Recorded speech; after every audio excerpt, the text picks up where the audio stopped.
You're listening to Civic Media. You can tune into any of our live shows on any radio station across the state with the Civic Media app. Find us in your phone's app store and listen anytime, anywhere.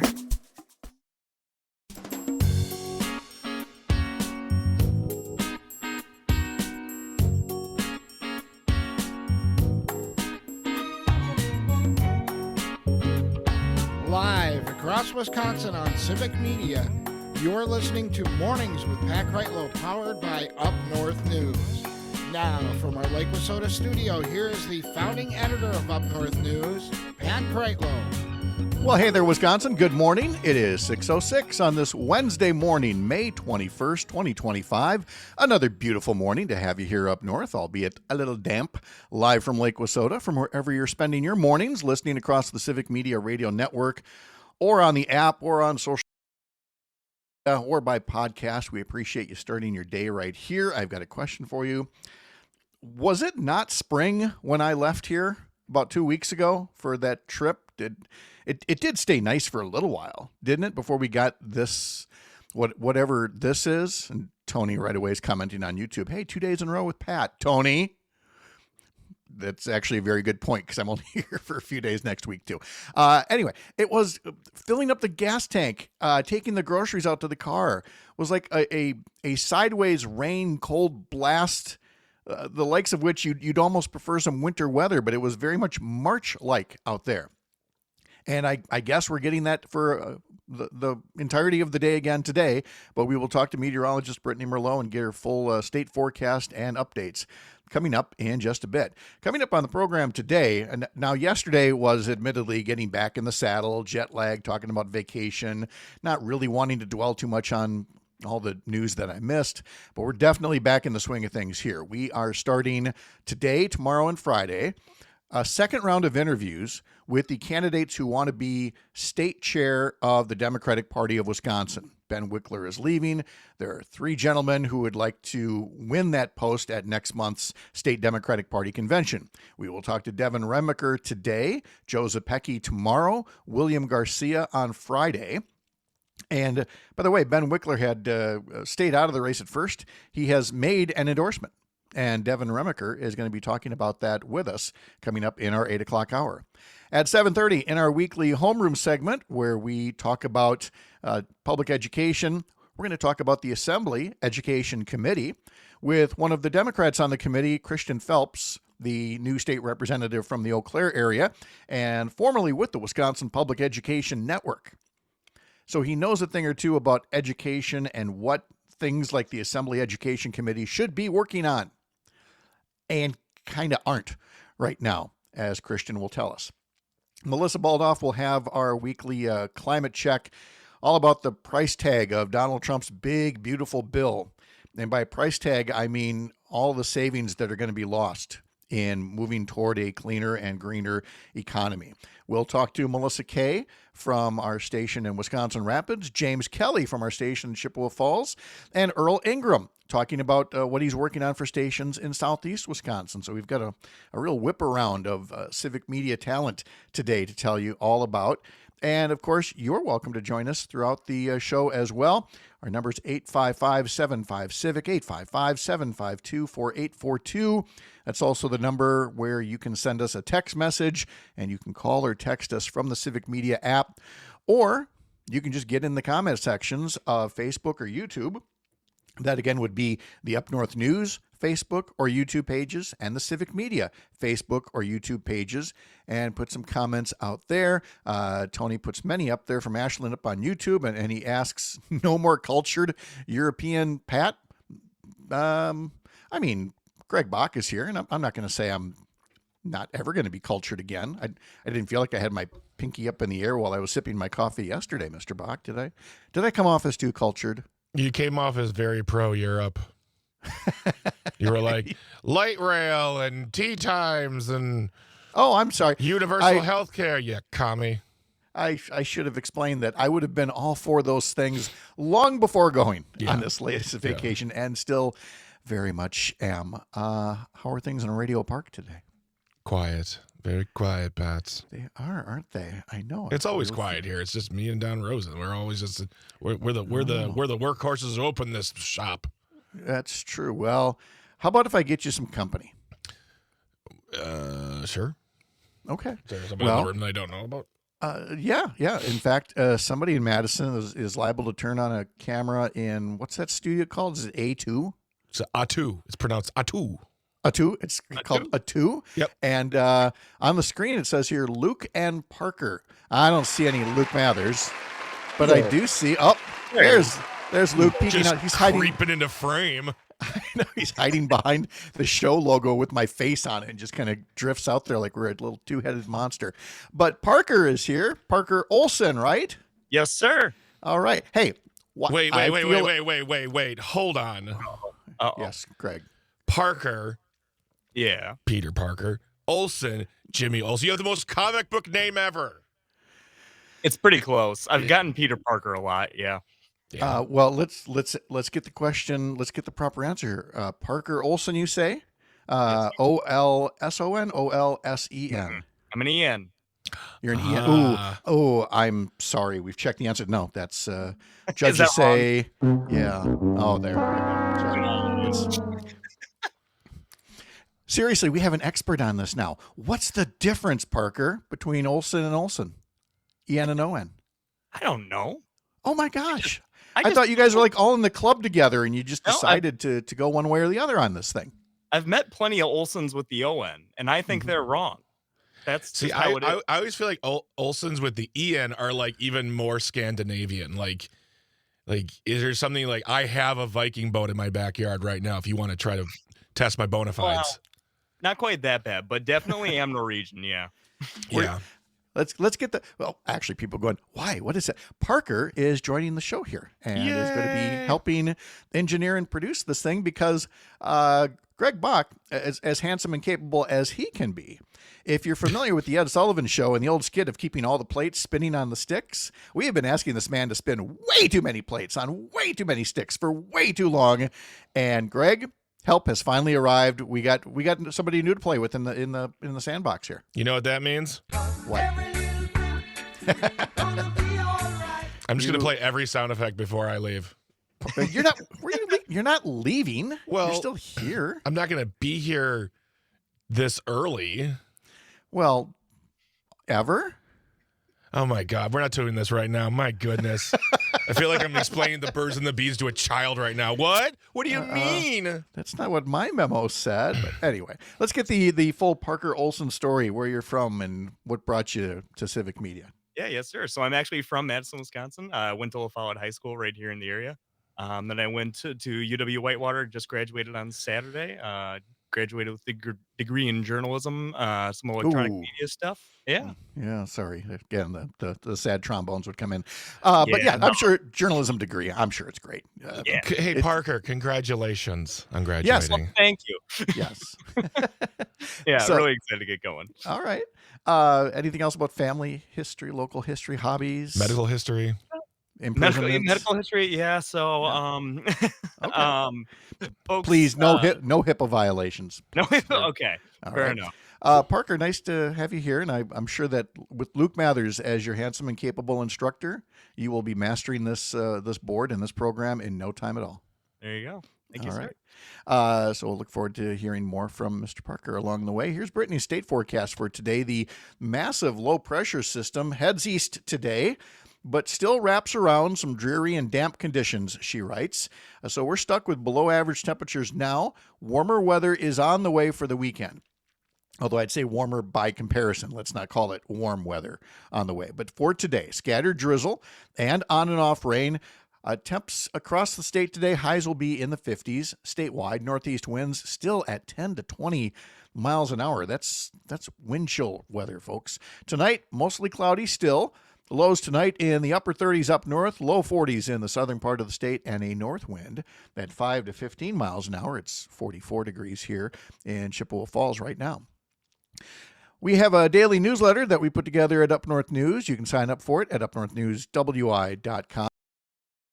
And in today's edition, this is National Bike Week. And While today isn't a great day for a bicycle commute, there are still plenty of days in Wisconsin where it would be nice to ride to work if there were proper trails, supportive employers, bike-friendly businesses, and more. But don't worry, there is a national group that rates all of these things, and we've got a link in today's newsletter all about Wisconsin's most bike-friendly hometowns and organizations.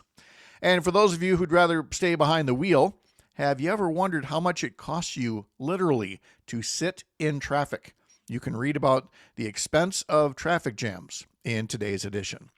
Also new on our website and linked in the newsletter, the Wisconsin Race Guide for 2025, all the best places to take part in everything from a walk to a fun run to a 5K, 10K, half marathon, full marathon, all that and more.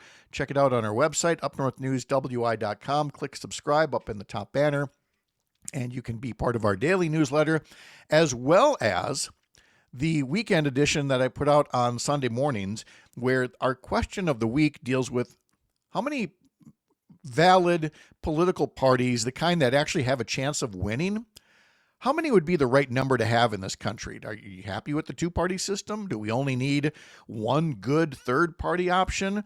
Do we need a third and a fourth party, one that's kind of center left and then the other party can be far left, and one that's center right and the other can be farther right?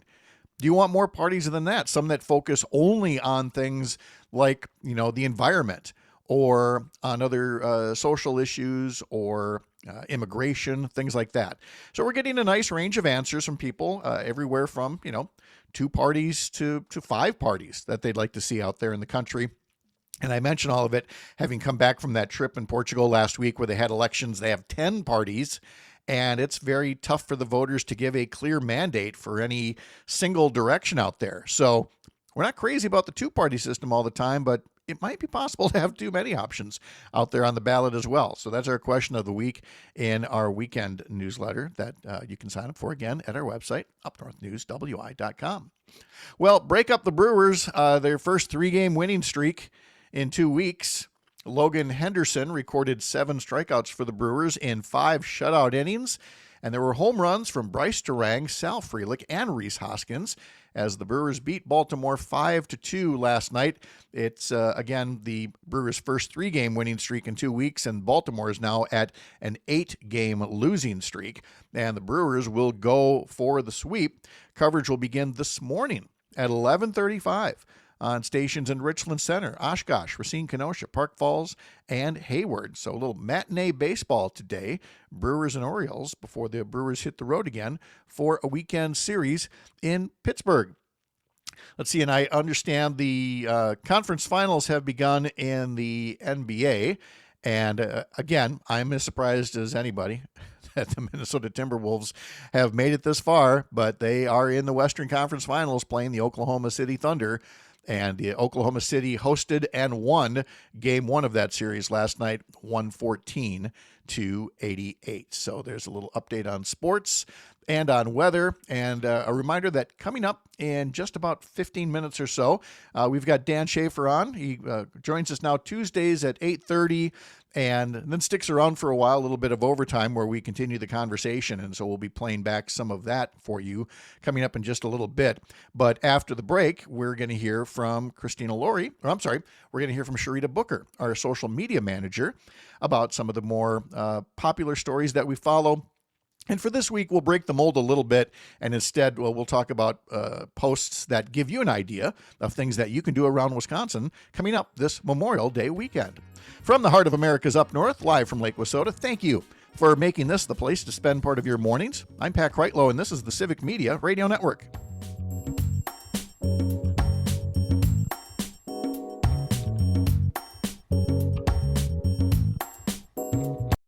You're listening to Civic Media. Stay up to date on the latest news and information for your local community and Wisconsin by signing up for our free email newsletter. Visit civicmedia.us/email to get started.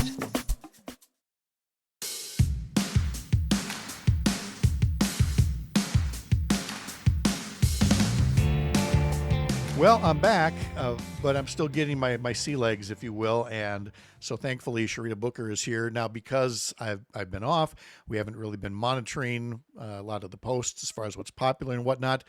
But who cares? There's a holiday weekend coming up, Memorial Day weekend. And so instead, we want to talk about some of the big events you could see around Wisconsin. Sharita, good morning. How are you? Good morning, Pat. I'm doing good. How are you? I'm good, thanks. It's good to be back, and it's good to be hearing about all the fun that folks can have coming up this Memorial Day weekend. And of course, I mean, virtually unlimited number of events out there, but some of them more popular than others, some of them more widely known. And let's start with Bratfest in Madison this weekend, because again, something that had a very humble start, but it is a big deal now, isn't it? Yeah, because it's actually the world's largest Brat Fest, and that'll be in Madison, May 23rd through the 25th at the Alliant Energy Center. This is a free and family-friendly festival that includes live music, a variety of activities like the Brat Fest Fun Run, the Hot Dog Jog, and a Bratty Volleyball Tournament, and a Brat Fest Marketplace featuring local shops and vendors.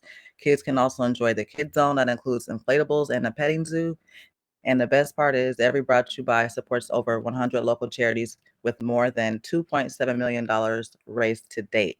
And if you want more info about that, you can visit broadfest.com. And by the way, when I say humble beginnings for folks that might not know, this started in 1983 with grocery store owner Tom Metcalf and his wife Margaret. It was literally a brat fry with a table, 3 chairs, and a Weber grill. The brats were sold for 50 cents. And then it just continued to grow as he donated the proceeds, like you said, to organizations. And this thing has just, it's insane how big it's gotten, but in a very popular, very positive way around the area.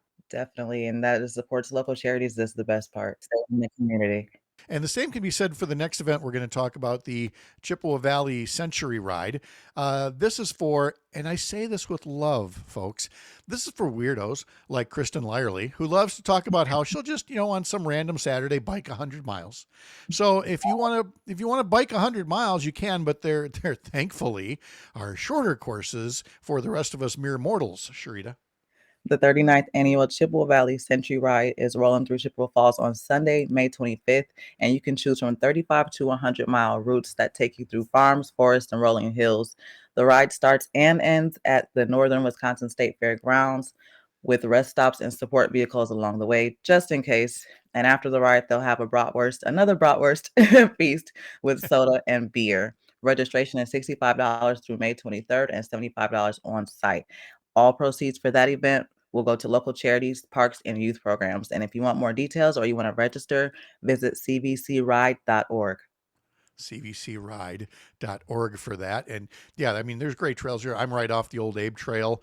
Has a bridge going over the Chippewa River here at Lake Wissota. You can ride up to Jim Falls and Cornell, and from here you can go all the way down to Eau Claire and well beyond Eau Claire. So a lot of folks love to do their biking around here, but this is a great thing for an organized ride.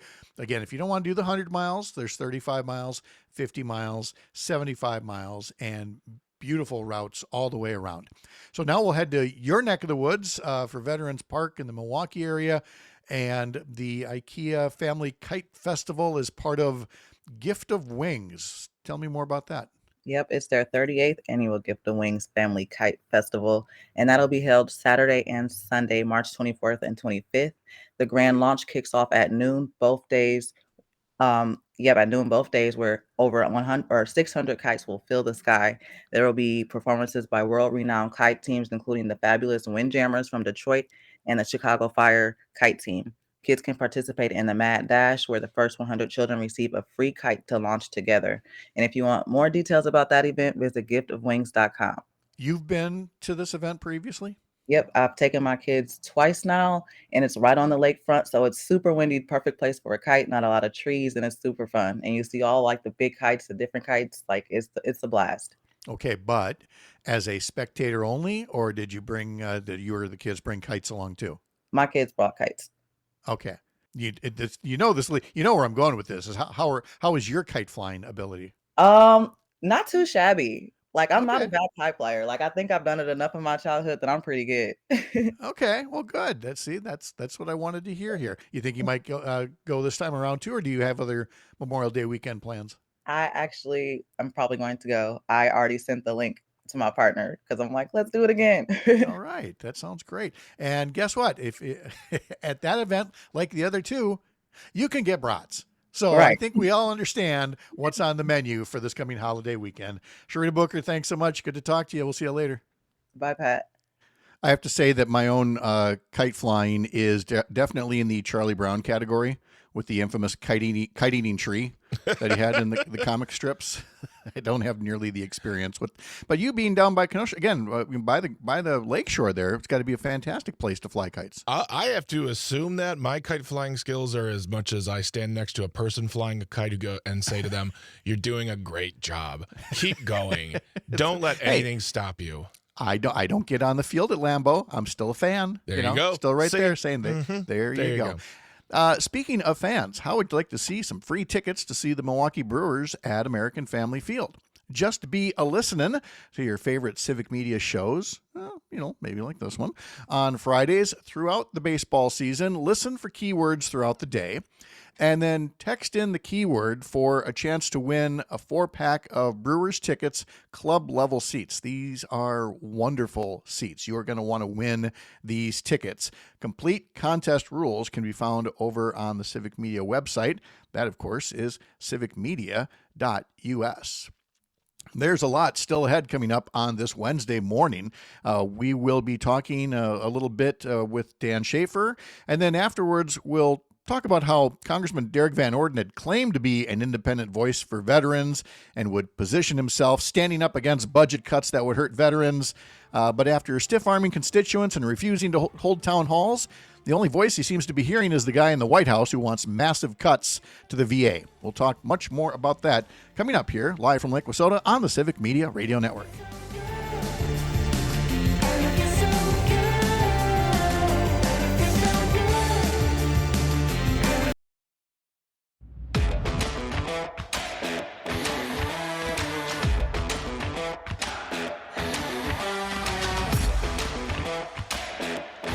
6:35. Welcome back on this Wednesday morning, May 21st, live from Lake Wissota. I'm Pat Kreitlow here on the Civic Media Radio Network. As you know, when the show was expanded to 3 hours a couple of weeks back, that gave us the opportunity to add some more regular guests. Some you'll still hear at 6:30, some at 7:30, now some at 8:30. And a few at 8:30. We sometimes go a little long and tape a little bit extra and are able to share it with you at 6:30 the next morning. That is the case with Dan Shafer, the political editor at Civic Media, and, of course, the creator of the Recombobulation Area, which is now, a 19-time Milwaukee Press Club award-winning news site. And along with all of his other work, Dan continues to write columns for his area and for Civic Media, the most recent of which is a new column about the state legislators to keep an eye on for the rest of this session in lieu of what are going to be some big elections next year. I know every election's big. These are going to be big elections next year. Could flip control of the state legislature. So I asked Dan a little bit more about the focus of this new column. We have a real chance at accountability now that we have new maps. And so these are the legislators in the most closely contested districts. These are the ones that are most vulnerable to having the voters boot them out of office next year. We all know that we're going to be paying attention to, folks like Robin Voss and the Assembly Speaker, Devin LeMahieu, the Majority Leader in the Senate, and certain other legislative leaders who are key on certain committees. But I think as we look ahead to 2026, which I guess we are doing just to a certain extent today with some of these announcements with Chris Taylor, with Randy Bryce, also just kind of an eye on 2026, because especially for the state Senate, there are only half of the state Senate has been on the ballot under new maps. And so there are 3 Republican state senators serving in districts that were won by Kamala Harris last year. Howard Markline, Rob Hutton, and Van Wangard. So those 3, if Democrats were to win those 3 districts, and again, those are districts won by Kamala Harris just last fall, then they would be able to flip the state Senate. And that would really change a whole lot about our politics. So I think it is important for us to watch what's happening with those three senators in particular, but also, the rest of the list here of the 23. I've got both Democrats and Republicans on here that are in closely competitive districts, and particularly on the Democratic side, as I look through, the assembly representatives who won some of these closer races last year. A lot of them are in their first term, right? You don't know exactly how things are going to play out in a legislator's first term. So I think, for those who maybe I was on the edge of including in the list, if it was their first term, I put them on the list because you never know what type of approach somebody might bring to the office. And so I think this is just a reminder to people that we have an avenue for accountability. If a lot of people were really upset about the Republican-controlled state legislatures, Joint Finance Committee, voting 600 plus items out of Tony Evers' budget on critical things like childcare and healthcare, education, up and down the list. And so I think a lot of people are upset about that and wondering what they can do to hold certain legislators accountable. Well, I think, this is the first, or, the list of legislators who are in those most closely competitive districts who will have to defend the votes that they make now and in the next 2 months in the budget. And as, so many different bills make their way through the legislature, and to keep an eye on what's going to happen in the years ahead, because we as the voters can bring actual accountability in ways we could not when we were stuck under the gerrymander. Well, you've got rookies and veterans over here in the Chippewa Valley, for example. You have Jody Emerson, who's a Democrat from Eau Claire, but her district is no longer just the city of Eau Claire, so it's not as safe as it used to be. You have Christian Phelps from Eau Claire, a brand new Democrat who could be a real up-and-comer, but only if he can defend his seat in 2026. And then you have State Senator Jeff Smith, who has a lot of experience in the Capitol, but in a district that is notoriously purple, and where I feel like he's really mastered, and I know he's a friend of mine as I say this, but he's really mastered the retail politics of it. But it's a district that still very much could go depending on, external factors out of Jeff Smith's control. So just in that one area alone, you can see how competitive districts have made it, by, as we've always been saying, not a lock that Democrats get an advantage, but more so than under gerrymandered maps. Yeah, and Smith is a really interesting case too. He won re-election in 2022, and in 2024, Kamala Harris won the seat, but only by 2 points, right? So this is a close. If voters don't like what the Democrats are doing in the process, here's an opportunity for accountability there as well. And so and I think just the list more broadly really highlights a lot of what are so often the swing areas of the state. You have your neck of the woods in the Chippewa Valley and the Eau Claire area is always going to be part of that. Western Wisconsin, there are many districts in Western Wisconsin on this list. La Crosse area, Fox Valley always emerges as a really important swing region. The Milwaukee area suburbs, there are a number of districts there. Again, I mentioned, Rob Hutton before. I think his might be the most interesting for next year on the map, because, this is a seat that Kamala Harris won by 6 points in the western suburbs in a rapidly shifting part of the area. And I've noticed that Hutton has posted a couple photos on his social media feeds with Tony Evers. So, would that be happening? Was in a deep red safe district? I don't know. No chance. Very quickly, state Republicans had their convention, including the WisPolitics straw poll. What did you glean from that? Fascinating straw poll. I thought, the fact that Josh Schoeman and Tom Tiffany were the kind of the top two vote getters on there. Boy, that is not a deep bench for the Republicans. We actually had a piece on Josh Schoeman at the recombobulation area that we published yesterday from a guest contributor named Jordan Morales, taking a look at some of his record in 2022, not being able to get a police funding referendum passed in one of the reddest counties in Wisconsin, and now Josh Schoeman on that record is trying to run for governor. There he is, Dan Shafer, giving us his latest on whether the Washington County executive can run on that record, or will he face somebody like Congressman Tom Tiffany instead in a Republican primary for governor next year? And of course, the big question as well is, what about Governor Tony Evers? Is he going to run for a third term or not? So again, you can follow Dan at the Recombobulation area and, of course, all across the Civic Media Radio Network and at civicmedia.us.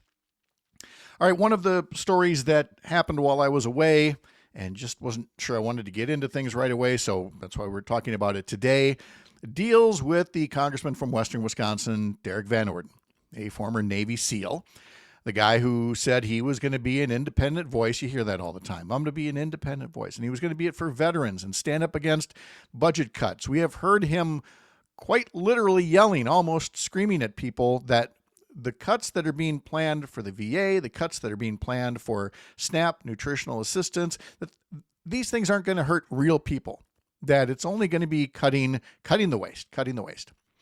It just seems that after stiff-arming constituents and refusing to hold town halls, the only voice he's listening to is the guy in the White House, the one that wants to make massive cuts to the VA. So it wasn't a big surprise to hear Van Orden trot out the bureaucracy boogeyman in his latest promise that the VA cuts would be all about bureaucrats and not the quality of veterans' health care. Here's a quick clip of Derrick Van Orden. He was talking at the time to Veterans Affairs Secretary Doug Collins, a former Republican congressman from Georgia and himself a U.S. Air Force veteran. What you're going to hear Van Orden talking about is a hand-drawn graph that he made that purports to show that the number of doctors has stayed steady, the number of bureaucrats has gone up. Again, this is a hand-drawn graph with his assertion of what's happening at the VA. Let's give a listen. That's the whole VA. This is the problem with the VA, okay? This is the increase in bureaucrats. These are the doctors. It's almost a flat line. And then we have an increase with the veterans because of the PAC Act, right? So when we are going to cut the VA, and I hope you do, sir, this is where you need to make the cut, right there, in this line, right there, sir. If, Mr. Secretary, if you cut this, then this line with the doctors and stuff, the people that are actually touching our veterans and providing care can go like this, right? And then we can match the increase with vets. So, Mr. Secretary, I'm incredibly happy and looking forward to working with you and your administration. When you cut the VA, and I hope you do, Derrick Van Orden's words that you are going to hear on a loop, and he is going to lose his mind every time and say, that's not what I meant, that it was always about cutting the bureaucracy. The so-called bureaucracy we've been hearing all about since Elon Musk and Donald Trump showed up in D.C. in terms of just how radical this would be and how many people would be hurt when they say they're hurting bureaucrats. They're hurting people who may not have MD after their name, but very much play a role in making sure that the VA runs smoothly, that there is efficiency there, that veterans are seen in a timely manner there. You can't simply cut all of the support staff in something and expect that it will still run normally. Because what you're doing then is, and I'm taking a big leap here in hyperbole, but understand where I'm going here.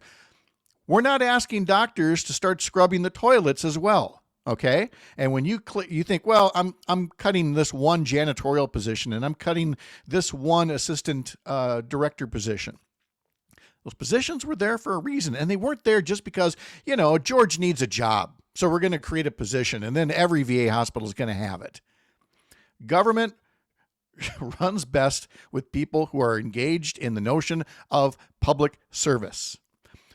Government should be the people you should trust least are the people who hate government the most, who say, oh, it's all about waste, fraud, abuse, and bureaucrats, because they can never seem to produce it. Remember, Elon Musk's Doge thing was all about finding the waste, fraud, and abuse. Waste, fraud, and abuse can be against the law in this country, and yet I haven't seen anybody brought up on charges yet. Have you? Because that would be where you would prove the waste, where you would prove the fraud, where you would prove the abuse. And it seems to be lacking, which is why you see this kind of misdirection from somebody like Derrick Van Orden. Oh, by the way, speaking of misdirection, here's another way not to focus on Derrick Van Orden wanting to cut the VA and to cut veterans' health care, is to say ridiculous things like, let's get rid of the spring elections. That's something that Derrick Van Orden called for.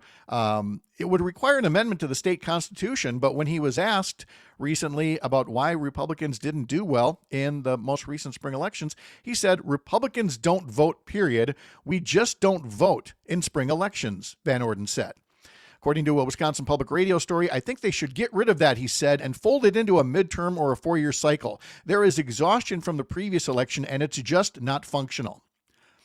Well, Congressman, the reason we have it like that is that we have some positions that, believe it or not, are still supposed to be nonpartisan. And the nonpartisan elections are held in the spring, so that there's this clear delineation. And if anybody has messed up that line, might be you and your folks, but the answer is not getting rid of elections. Today's history lesson is next, as we always do, mornings across the Civic Media Radio Network, live from Lake Wissota. I'm Pat Kreitlow.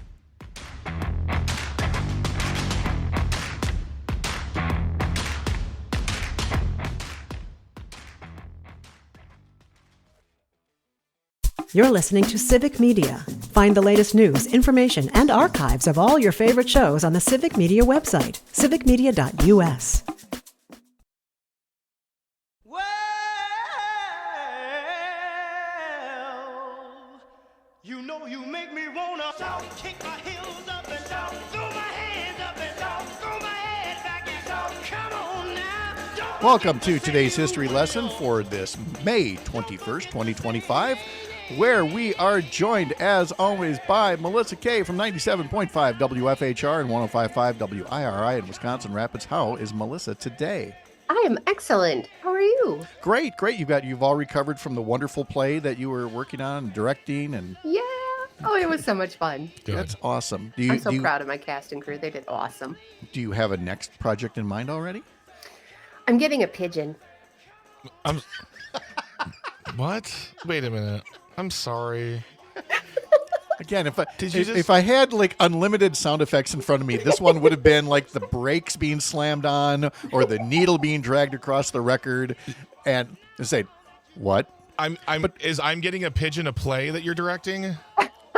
Is it like Don't Let the Pigeon Drive the Bus? Is it like a play on that? I'm going to buy a dog kennel to keep it in, and I'm going to build some stuff because I just got a skill saw, and I'm going to beat up my maintenance guy to put in electric in my shed, so I don't have to run an extension cord out my window and over there. I really feel like I should apologize to the listeners that you're going to have to look online for today's history lesson, because I really want to explore this more. Do you know how many awards pigeons won during World War II?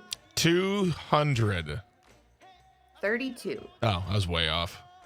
She's you online. Yes, Pigeon Mama for the win. Woohoo! Yeah. Apparently you are not Pigeons are alone awesome. here. They actually make really great pets. I'm excited. I am befuddled. This is really...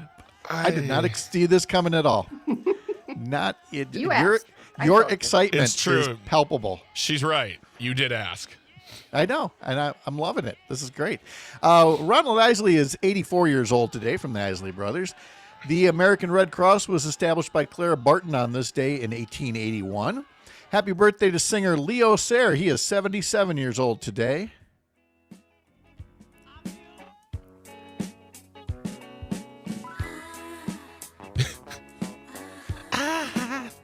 Could it scream 70s any more than this? The pre-disco 70s? Sorry, your lapels are poking me in the shoulder right now. Leo Sayer gave us You Make Me Feel Like Dancing, Long Tall Glasses, When I Need You, More Than I Can Say. He also wrote The Show Must Go On, which was covered by Three Dog Night. Happy birthday to Bill Champlin, who is 78 years old today, former member of Chicago. Slow skate, everyone. Oh, my goodness. Slow skate. If you ever wanted a musical transition from 70s to 80s, that was it right there. This keyboard sound is every 80s show. Yes. Let's see. Former Senator Al Franken is 74 years old today. Mr. T is 73 years old today. Go ahead and give it to us, Melissa. Give us the line. I don't know it. Mr. T? I pity the foo. I pity the fool. Yeah. I pity the fool. There it is. Okay, Thank that was you. good. Yeah. Dorsey Levens, former Packers running back and the leading rusher from Super Bowl 31. He is 55 years old today. Brooklyn's Christopher George Wallace, a.k.a. Biggie Smalls, or the Notorious B.I.G. He was born this day in 1972, was murdered in March of 1997. On this day in 1983, I've actually got two notes here from this day in 1983. ZZ Top released a video for this song.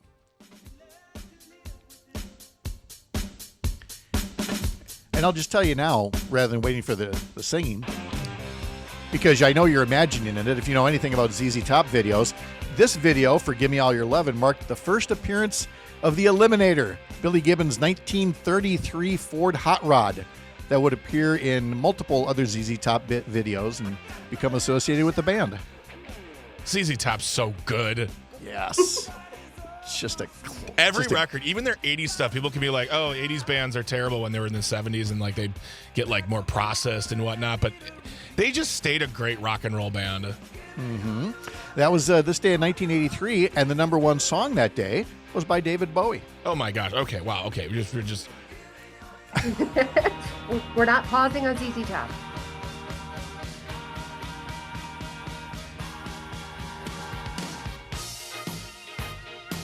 That, of course, would be Let's Dance, which hit number one on this date 42 years ago. Oh, God. Oh. Wow. Oh. I know. On this day 43 years ago, on this day in 1992, after 30 seasons, Johnny Carson hosted his second to last episode, and the last one featuring guests. The guests were Robin Williams and Bette Midler. The one where Bette Midler infamously sang One for My Baby and One for the Road. You remember watching? I'm sure you watched and thought, "Is this really it? After all these years, no more Johnny Carson on late night TV?" It was a big deal. I think it was like then. the first, because I was really too young for the last episode of MASH. Yeah. And I think it was like really the first thing where like a big TV event, like, oh, this is like it's a big ending, and I remember him crying, like wiping away tears while she was singing. Yeah, it was wonderful. It was great TV history, but it has been since that time we've had Letterman and Leno, and now we've got Stephen Colbert and Jimmy Fallon, Jimmy Kimmel, and soon to be joined by Melissa Kay with Pigeon Talk. All of it, where we're going to learn more about the dog kennel and everything else that you're doing to become a pigeon mama. Yeah, I am okay. I'm excited. I even got permission from my landlords. They wear pigeon pants. Do you know this? This is why she said I could get them, because they need time outside their cage every day, and they wear something called pigeon pants, which are like a diaper for a bird, and they're super cute. They're so adorable. They got like little suspenders. I got no words right now, none. I know. This is just so great, Tony. This is how I felt when the Pat Kreitlow show ended and the host went to Europe. No more Pat in the morning, but then you came back and it was all so good. See, that's what happens when you got Melissa here. This is also World Meditation Day, National Waitstaff Day, and Talk Like Yoda Day, marking the 1980 anniversary of the release of Star Wars V: The Empire Strikes Back. 45 years ago today. Pigeon I will get. Pants they will wear. Break we will take. Melissa Kay, you are the best. Have a great day. We'll talk to you later on. We are going to be visiting with Earl Ingram coming up, and so much more ahead on these mornings, live from Lake Wissota across the Civic Media Radio Network. I'm Pat Kreitlow.